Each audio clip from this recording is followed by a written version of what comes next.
Hello everyone, and welcome back to the testimony of Trixie Glimmer Smith. In the last episode, we did a bunch of shenanigans with Belle, and by a lot, I mean we just kind of went to a lake, and we had one heck of a dream. I'm not quite sure if these dreams are actually, like, real, or what?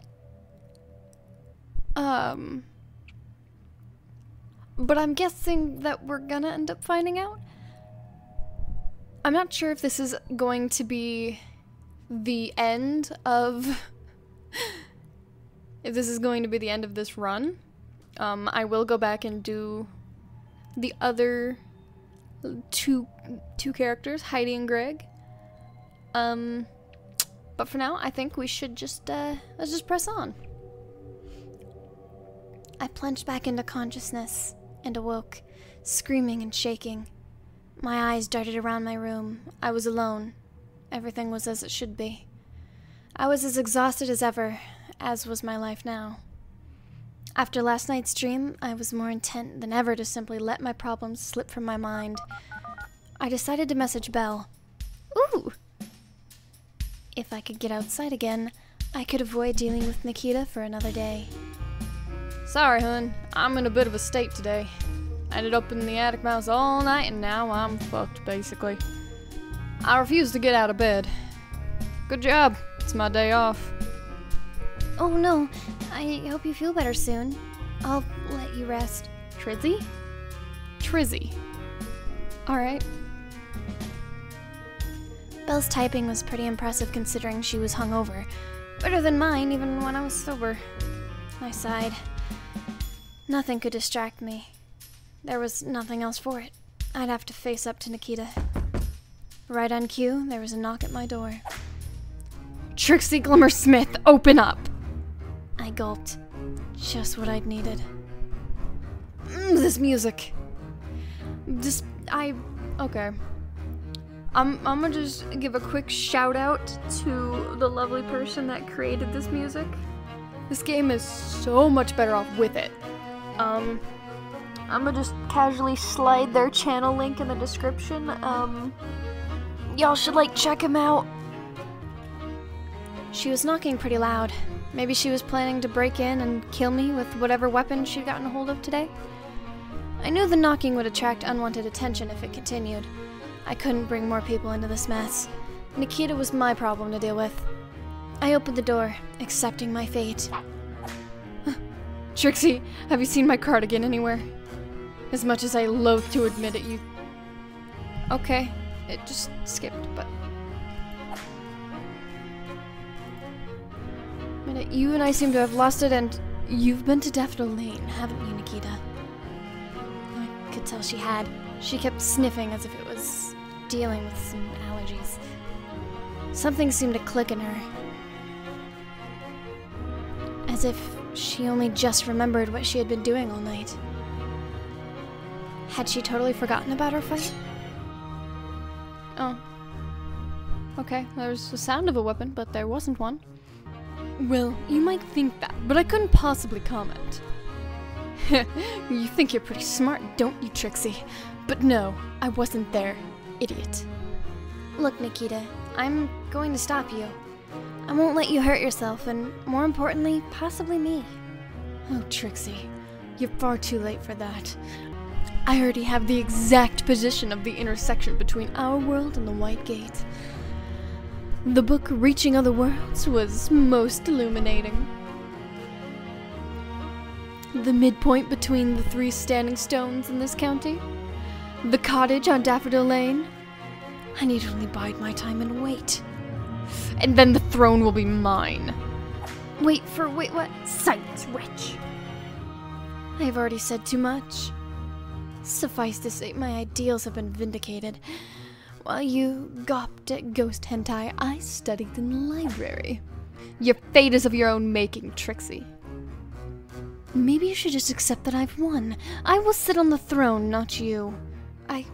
But I don't want to sit on the throne? Nikita, you need You're not making any sense. Silence. Silence, silence, silence! You read the king and yet you've read what I have. You know what I speak is gospel. And the throne is mine. You... Okay. She took off, running back to wherever she came from. Not being hugely athletic, she seemed to run out of breath before the end of the hallway, where she slinked off, panting. At least this had confirmed it. Nikita had a plan. I sighed, realizing it was up to me to stop her. What was it Nikita had said about Daffodil Lane? It sat at the midpoint of the 3 standing stones? Was that true? It didn't all sound right. I checked out the map on my wall. The center point of the 3 standing stones was nowhere near Daffodil Lane. Heck, Daffodil Lane didn't even fall in the area between them. Its midpoint was the lake. Surely someone as smart as Nikita should know that. She was bluffing. She must have been. Or maybe she meant some other standing stones. I didn't bother considering that she might be wrong. She wasn't. She was Nikita. She was smarter than me. She knew what she was talking about. All I could do was try to keep up with her, or give up. I didn't have long. Nikita had said herself that all she needed to do was wait and what? I realized I had no idea what she planned to do with this information. She had mentioned the library, of course. Nikita was always in the library, so that was no surprise, but perhaps there was a way to stop her hidden in its thousands of books. It might be my only chance. I had to read books. Oh no! I rushed straight to the library. There was no time to lose. It always shut early on the weekend. I quickly went through the shelves I thought might be relevant. Myths, local history, literature. I wanted to find the book Nikita had mentioned, Reaching Other Worlds.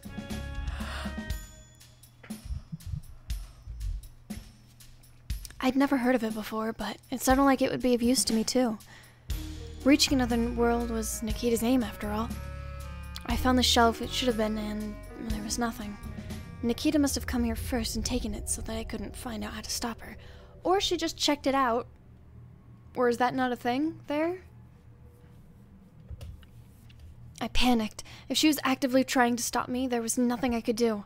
Nikita was smarter than me, and driven like one possessed by her obsession with that cursed play. Music? Oh, there's ambience. But, okay, there's been several times she decided to mention that Nikita is smarter than me. Is she? My eyes remained locked on the spot the book should have been, and I felt my body grow numb. Was I too late? I could see her even now in my thoughts, the book ablaze as Nikita continued with her evil plotting, the gnarled hand of the king guiding her to the decaying imperial palace of Carcosa and the broken throne. I realized I was crying, and then I realized I was looking directly at the book. It was 3 places over from where it should have been. It must have been misplaced by an uncaring student or a busy librarian. Trembling, I reached for the book and softly caressed its spine. It was real. I took it from the shelf and wiped the tears from my face, ashamed. Glancing at the great clock at the entrance, I realized I had been stood in the same spot for close to an hour. Something was horribly wrong with me. I dropped my collection down on a secluded desk. Half of this stuff didn't seem to have anything all that relevant, but it was better to be thorough. I thought I'd better skim through the books and work out which I had time for before I actually started reading. I wouldn't have time for all of them. I checked the clock. There was about 5 hours left until the librarians would kick me out. I took a look at... Oh boy.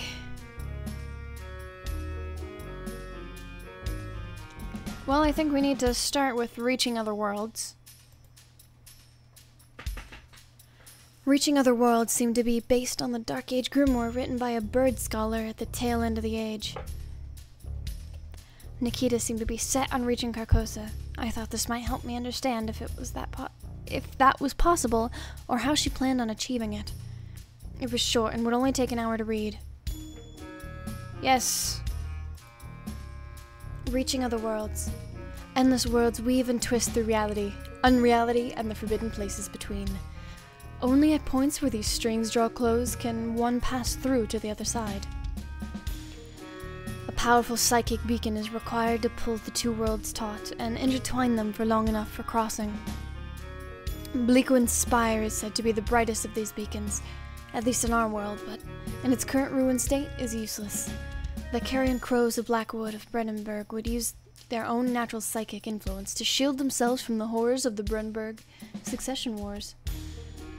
For the planewalkers of Aberneth and the ancient times, powerful psychic crystals were most commonly used in pairs. Singularly, they would bind the worlds, but when paired would nullify each other, preventing others from traveling to or from the area. It is said that this is how the Court of Despair remained hidden forever in their Cathedral of Teeth. I gasped. A librarian shushed me. I knew Nikita wanted to reach Carcosa, but now I realized quite how close she might be. All of these materials were easy to acquire, except for the psychic crystals where you'd have to steal from the gay fox. But I now knew where Tabby's missing crystal was. Nikita had taken it. I had always assumed they were phony glass toys, but now a second crystal would create dissonance with the first. If I could just get a hold of one, I could prevent Nikita's ritual from working. I began hurriedly messaging Tabby. Hey Tabby, you there? Hi Trix. You got a spare psychic crystal? I have bad energies and it might help me. You don't need to end everything with a question mark. Yeah, though, you can borrow one. My energies are balanced right now, and if the moon's eye is staying closed for a while, so I don't need to stop it watching me. I can slide it under your door if you want. I'm out for a few days to stargaze on the Isle of Wight and talk to some sheep friends. Yes, please. Sorry, Tabby, I better get back to work. Thank you so much. Talk to you when you're back.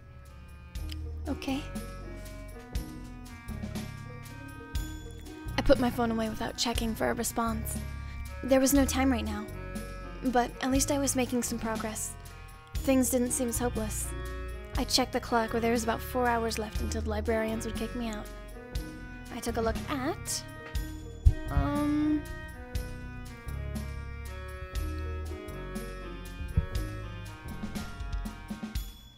Yeah, let's look at the lake. Rosefield Quarry. Bluefield's mysterious lake was all about Wilted Rose Lake. It was written in the 80s, a few years before the story of the water snake got popular, so the back of the book didn't reference it. While I couldn't quite place it, something about the place stuck with me. Maybe I was being paranoid, but I felt it might have something to do with things. The book would probably only take about 2 hours to read. Can I not just skim through? Rosefield Quarry. Bluefield's mysterious lake. Once the largest quarry in the south, Rosefield Quarry supplied copper to the whole world and even beyond during the moon landing. In 1965, drilling began at the bottom of the quarry to test for natural gases. Borehole R12 was planned to be several kilometers deep. Shortly before the borehole could be completed, what appears to have been an industrial accident caused the previously rerouted Ash River to turn to its previous course, directly into the quarry. The fast-moving river quickly washed much of the east side of the quarry, making escape from the bottom of the basin impossible. The quarry's communication equipment was destroyed, preventing any calls to the authorities for several hours. The residents of Rosefield Village were awoken by the sound of cascading water and emerged from their houses to find a vast black lake where the pit once was. The sudden flooding of the quarry remains the greatest tragedy in modern Blue Hill history. Almost 100 workers drowned, and many tons of machinery was trapped underneath the water. Toxic industrial chemicals and gas from the recently opened borehole leaked into the water, making it impossible to dive in. The combination of these chemicals appears to be what has given the lake its dark appearance, and is responsible for the death of the rose fields surrounding it. While officially the disaster was caused by improperly built rerouting dams, some have suggested the flooding may have been intentional. There was little to support this claim. The local village, Rosefield, was also abandoned shortly after. The same chemical and gas leaks which gave the lake its dark appearance appeared to be causing health issues in the community. Dozens of residents reported deteriorating mental health after the incident, sickness and exhaustion. Within 2 years, the village was empty, the local council rehoming its residents across the country. Urban explorers often break into the now fenced-off village to earn street cred. These explorers often go missing, presumably falling into the water in a confused, hallucinogenic state similar to the symptoms seen in villages shortly before the evacuation. Few survivors made it out from inside the quarry, and those who did were near rabid. Doctors suggested that this was a mixture of trauma and extreme proximity to the gas leak. Most would recover from their crazed state in the next decade. One would go on to become one of the leading Rosefield truthers and support the claim that the flooding was intentional and ordered. Strangely, he also maintained that this was the right decision. It was an interesting read, but not hugely helpful. I checked the clock. There was about 2 hours left until librarians would kick me out. Ah!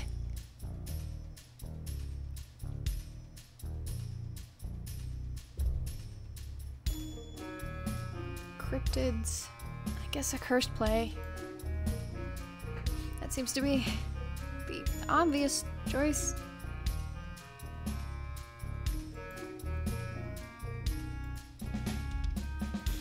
Well, I don't have enough time for it. Okay.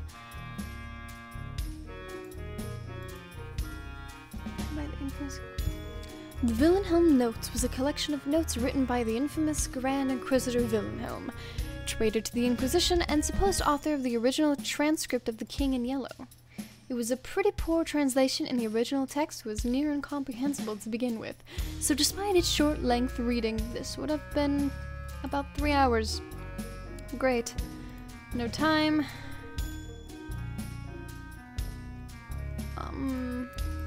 County Mist seemed to be a brief rundown of some local folklore. It was pretty short, so probably only take about an hour to read.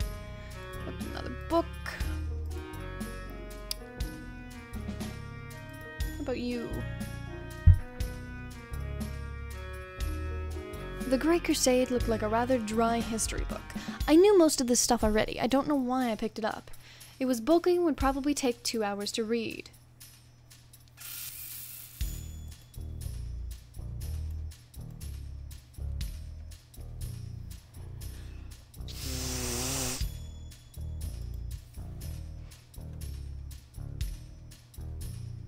Okay, so I can read Cryptids of the South and the other one.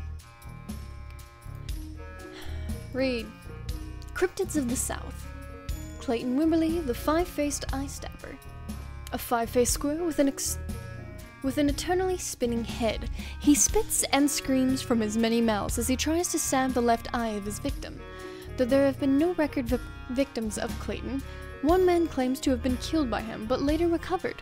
A true story? Could be. Despite this, many claim to have seen this scary figure. You better watch your back. Old Lady Whitetail. The ghost of a murdered maid killed by her lover. Her once beautiful orange and brown fur, now white from mourning her own death. She appears in the mirrors of naughty children to give them bad dreams, often said to be in Southport. Her haunted pantry is commonly voted the scariest place in the county. The Antlered Tree. A manifestation of an ancient god, the antlered tree is said to be a deer-like creature as tall as a pine tree. Its head decorated with a bush of sharp antlers which pierced the sky. Often thought to be a bringer of prosperity and food in hard times, it is a popular figure for worship even now in some areas. The residents of North Acres in particular are known to hold secretive festivals dedicating to this mysterious figure, though rarely are outsiders able to glimpse these ceremonies. Mr. Sproingy. Mr. Sproingy is fucked up.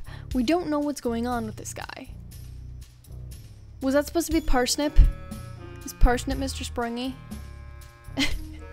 The Quiet Figures. Tales of shambling, tatty figures have been common throughout the history of the county. These figures are often said to be able to talk only in hushed whispers. Their fur and skin is always described as matted or rubbery, as if they were corpses.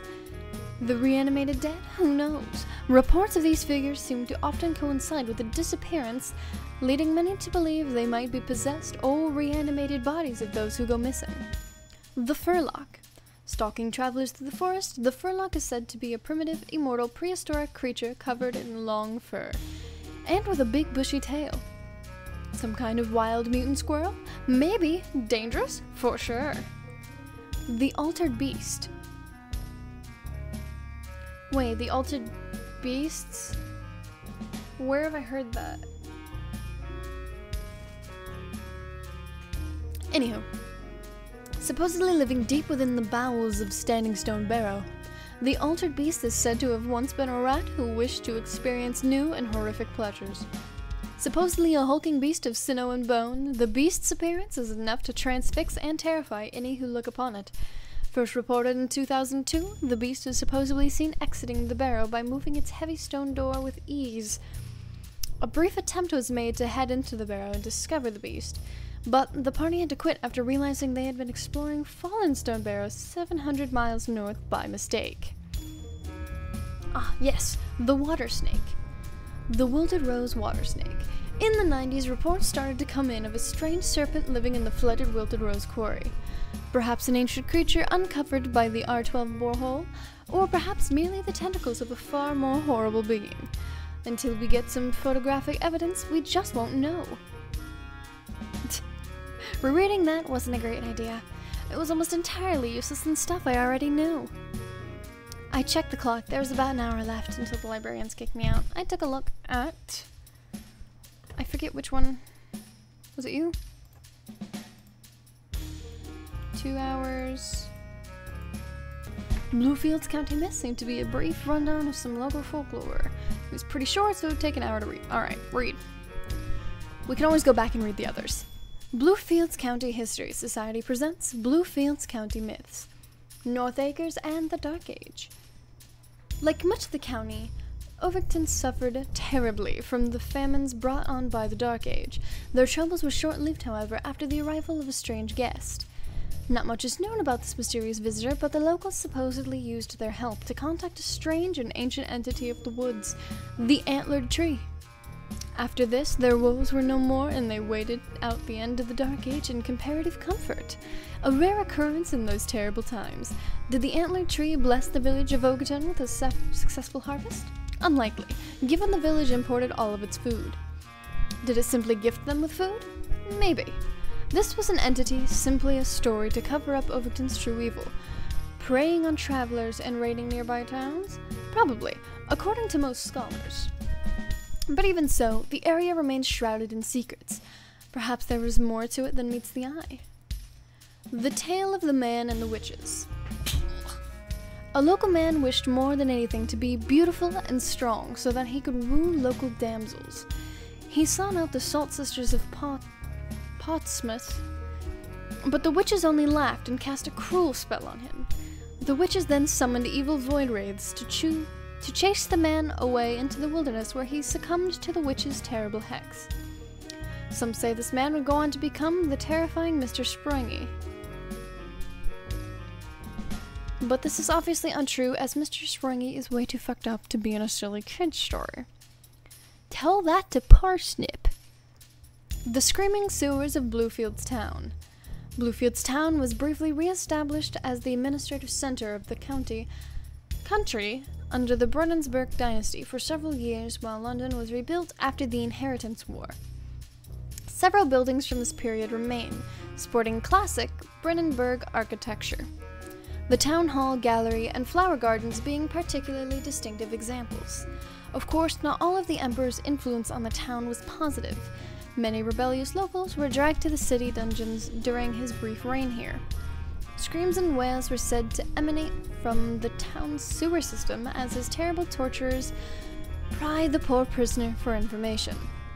Or sometimes merely for fun. Shrouded in mystery, the dungeons were eventually unearthed in 1956, but were soon sealed with concrete. The council did not give a reason why, but we can assume they were a structured weakness beneath the town. Though some say on cold winter nights, screams still emanate from the underground on lonely streets. The King in Yellow. The infamous Wilhelm is said to have first penned The King in Yellow. in a manor just outside Bluefields town. The manor burnt down in the late 1800s, so any evidence of this has long since been destroyed. The play's ties to the county did not end there. Copies of the play were found more frequently here than anywhere else across the world, with a notable incident being its discovery in Bluebell University's library. The dean, a superstitious fellow, ordered it burnt unopened when a student brought it to him. Said student was also expelled in mysterious circumstances. The dean was fired soon after, apparently for the unfair expulsion. The student disappeared before they could be re-inducted into their course. It was an interesting read, but not a particularly helpful one. No way would the dean expel Nikita. She was the only thing keeping us in the league tables. Besides, at this point, I didn't think Nikita would care. I realized I'd run out of time. I quickly put the books away and left. No. The Great Crusade looked like a rather dry history book. Might take 2 hours to read. Yes. The Great Crusade. 1120 to 1123. When the world shook and found itself plunged into darkness during the early Middle Ages, many societies were desperate to find some way to end the ash storms and earthquakes that now plagued them. Queen Marigold Alasia, Downside, claimed to have identified the source of this evil, the terrible Ash Prince, a demon living deep in Siberia underneath the fabled city of the stars. This claim marked the beginning of the Great Crusade, the largest population movement in pre-Great War history, with over 1 million soldiers, craftsmen, lords, ladies, inquisitors, and bards marching together. Their cause was simple: to defeat the demon destroying the world. While it is now known that this Great Crusade failed, victim of Siberia's harsh winters and harsher ash storms, toxic clouds, and earthquakes, this was at the time a ray of hope for the world's population. Led by Queen Marigold Alasia Dawnsight, the crusade started here in Britain. Yeah, okay. Britain. Okay. Moved through Frankland, Imperial Brandenburg, and met with the Eastern armies from across Asia at the mouth of the Black River in modern Ukraine. Nice spelling. I know it's intentional, but it's funny. This host would then travel through the eastern steppes where the Azure Horde and hundreds of additional steppe peoples would join. With the global bird network in disarray due to the ash storms, the last contact with the outside world came a year after the meeting at Black River. Queen Marigold reported on endless leagues of ash-covered earth, black skies, and terrible malformed beasts. The Great Crusade was never heard from again, but archaeological evidence suggests the bulk of the force perished in freezing conditions within a few weeks of this message. Evidence suggests fragments of the host broke off and made their retreats across South Kazakh, but they were unable to escape the 1123 ash storm that would engulf much of Asia. How far into Siberia those who remained loyal to the cause reached is unknown. Any who reached the City of the Stars is likely perished from the toxic fumes which engulfed the area. The so-called Ash Prince remained undefeated, but the Dark Age would end naturally almost 200 years later in 1302 when the Siberian supervolcano finally returned to its dormant state. The Great Crusade was an interesting read, but not hugely helpful. In fact, it wasn't at all helpful. I realized I'd run out of time, I quickly looked away and left. Nope. Cursed play. Ooh. Yes, let's read. A Cursed Play, a study of the King in Yellow. Thesis by Daisy Tell. Bluebell University, 1997. In this thesis, I will argue that the mythos surrounding the King in Yellow has intentionally evolved the play into a purely capitalist creation. The original play, supposedly written by the disgraced Inquisitor Wilhelm in the late 1700s, details the decline of an ancient star empire ruled from the ivory throne of Carcosa at the hands of the titular King in Yellow, Wilhelm, 1792. Of course, it is difficult, if not impossible, to know any detail from the play for sure.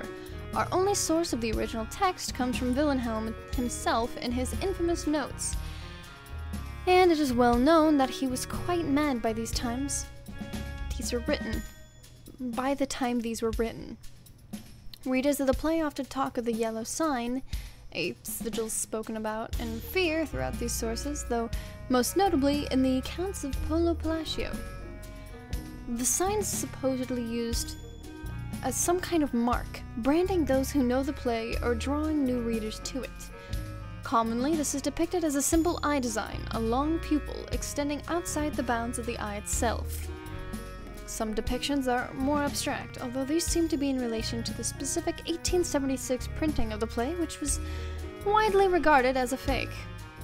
Of course, no real evidence exists for these strange properties, and it is likely in addition to the play's mythos intended to further build its reputation and desirability. Henry Goldsmith argues that the play exists purely as an elaborate money-making scheme, with each terrible new rumor adding to its value. This seems a likely conclusion. The thesis continued in this vein for some time. I wasn't sure I agreed with its conclusion and didn't really learn much abuse.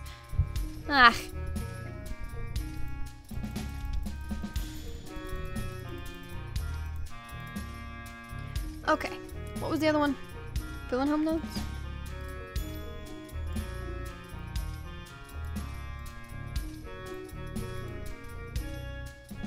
Yes, okay. The Wilhelm notes. It began when I led a small number of the first chapter, the Order of Mercy, to that cursed chapel outside of Bluefield's town. In the ensuing fight against the cultists of the Yellow Eye, I was wounded, a pitchfork to my side. I stumbled away from the battle, blood staining my purple robes, a dark brown, and found myself facing one of the site's many altars. Emblazoned on it, the yellow sign. As I left consciousness, the yellow sign was still staring into me. I slipped into somewhere dark. When first I saw Carcosa in its rotting state, I knew I had glimpsed on unimaginable terror. I walked the streets of that city for decades, centuries even. From the top of the Imperial Palace to the deepest depths of the Twilight Quarter, where abominations long forgotten crumbled to dust underneath the perpetual darkness of the Lake Haley. It was a city drenched in evil. When at last I returned to consciousness, I awoke in a pile of bodies and presumed dead. I dragged myself away from this terrible place and made my escape into the woods. I would later return with the fourth chapter, the Order of Retribution and Purification, and burn alive each of the cultists. I foolishly believed that this would end the whispers in my head. Still, they continued. Dismayed, I returned to my home and inflicted punishment on myself for this heresy. But when the voices remained, I gave in to my weakness and listened. I finally realized what was whispering to me, and was filled with a manic intent to lay it onto parchment. The words flowed into my mind and onto the page. For 3 days I wrote without rest, food, or breath. When finally the manuscript was completed, I bound it in preserved snakeskin, the only remains of that ancient people. I looked upon my work, seeing it with my own eyes for the first time. I had written The King in Yellow. Later, a gift was presented to me. The mask of the pale servant, one eye looking out the future, and the other blinded by the first ruby, to be mined from the quarry that would become the Twilight Quarter, and forced only to remember the past. A white, china-like mask inlaid with gold mined from the great moon of Carcosa. It was terrible to behold, for I knew who had delivered it to me. Whispers from the king tell me that they who possess the mask are blessed to walk this path and claim the broken throne for themselves. And this mask was lost to me, stolen. Mercy on the wretch who finds it. I checked the clock. There was about 2 hours left until the librarians would kick me out. Is there anything I didn't read yet?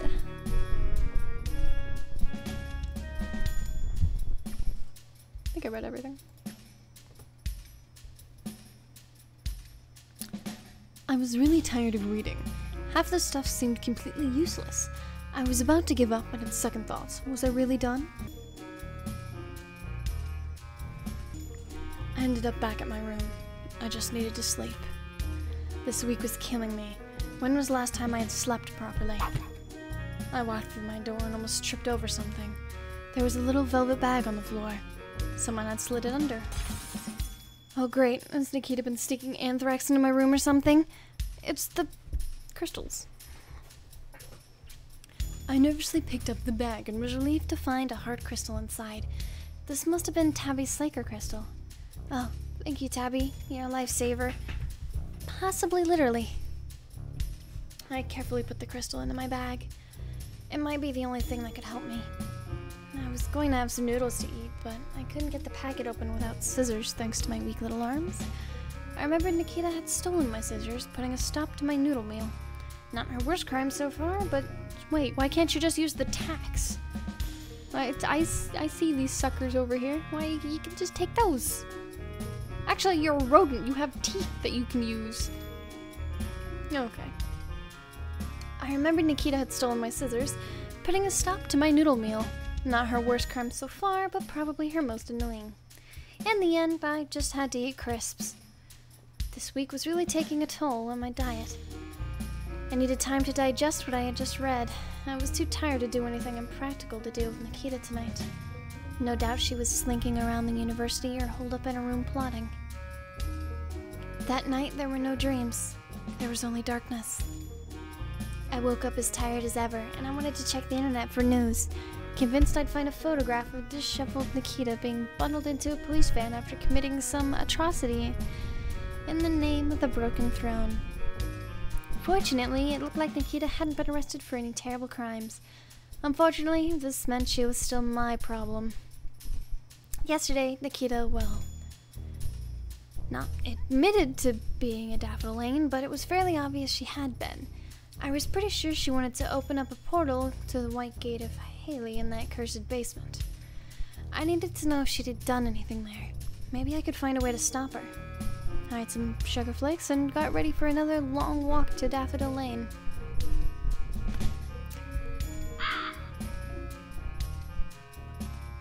I arrived at Daffodil Lane, only to be greeted by a loud caw, that mangy magpie again.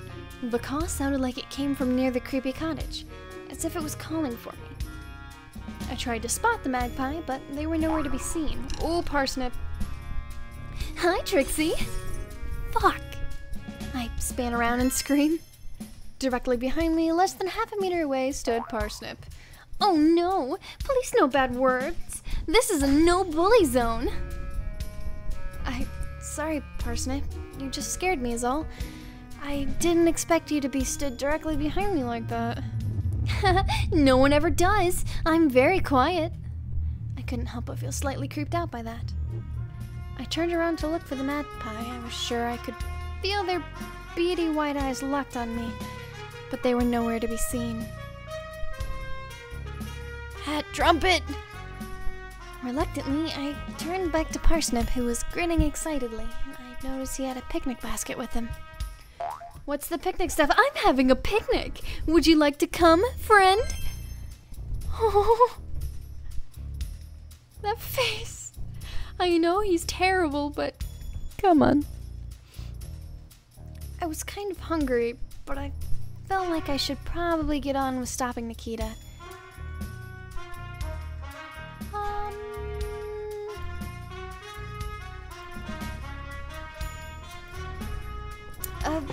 Yeah, I guess I can hang out for a little while. Yay! Oh wow, I'm so excited. Let's go ask Rosie if she would like to come too. Oh, okay, I can't be too long though. I'm pretty all-day picnic, all-day picnic! He skipped off to LaRose's cottage. I started to regret agreeing to this, but followed along behind him.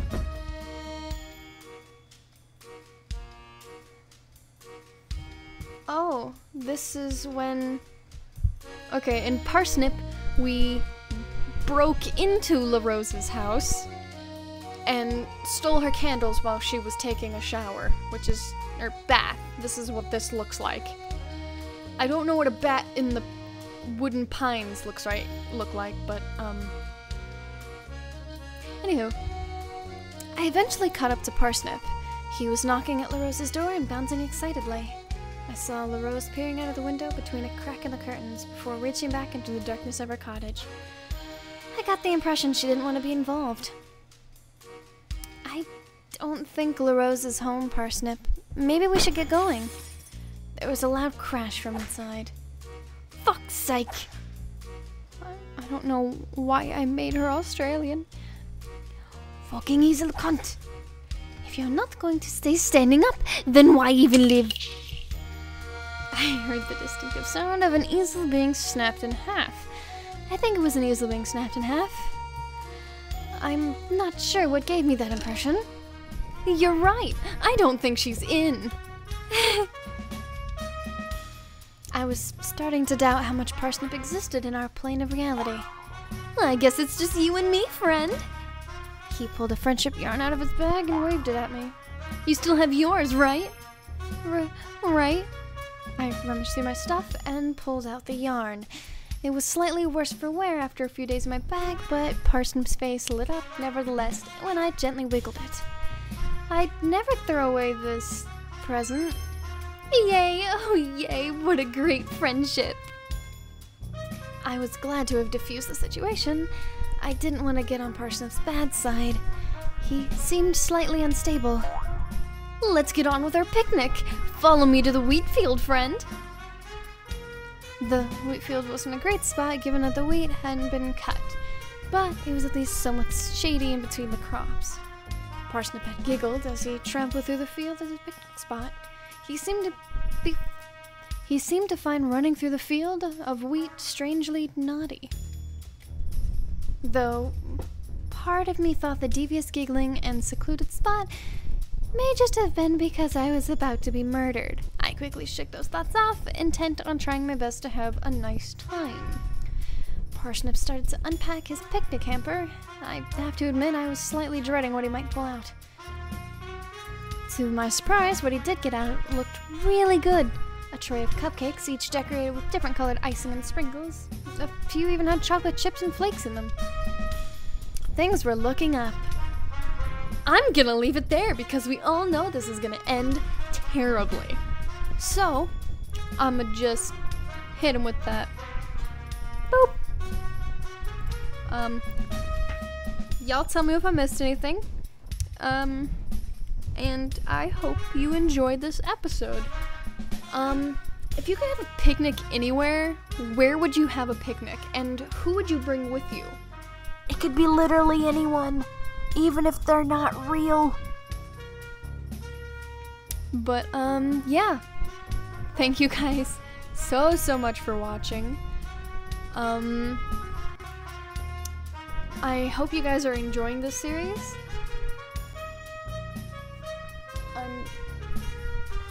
If you guys aren't getting notified, make sure you do have that, stupid little bell ring, although y'all aren't stupid, you know how that works. But yeah. See ya!